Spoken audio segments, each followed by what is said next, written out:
Greatest Show on Dirt, played right here in the city of Omaha, the Men's College World Series holds a sporting history like no other to the city of Omaha and the game of baseball as a whole. The road to Omaha is what every college baseball player dreams of since the day they stepped on the field as young boys. In this speech, you will learn about the three main aspects that make the College World Series so significant: its history and its role it's played in Omaha, the history at Rosenblatt Stadium, and its history at TD Ameritrade.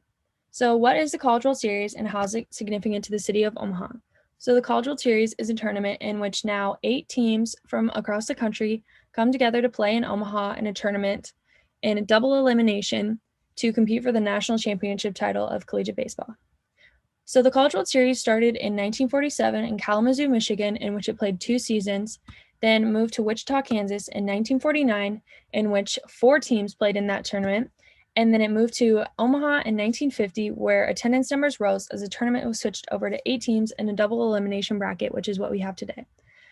According to an article on Baseball Pilgrim's website, total attendance at Omaha Municipal Stadium, since renamed Rosenblatt Stadium, was just 17,805, but a tradition was born. Almost 60 years later, the College World Series is still played in Omaha, and no other city is more closely identified with hosting a local championship event.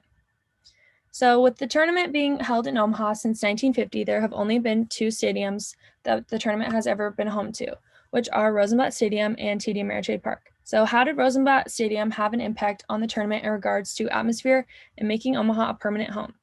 Originally being named Omaha Municipal Stadium, it was built to originally home the Single A Omaha Cardinals organization games, which were the first professional team to call Rosenblatt Stadium its home, as well as a AAA team from the Kansas City Royals, which were also known as the Omaha Royals, which were held in Omaha until 2010.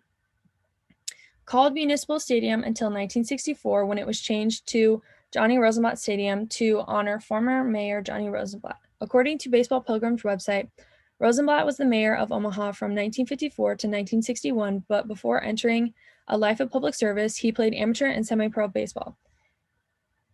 In a quote from Omaha World Herald's Omaha World Herald article, there's only one Rosenblatt Stadium. The stadium was next door to the Omaha Henry Doorly Zoo, which would take over once the demolition. This is really bad.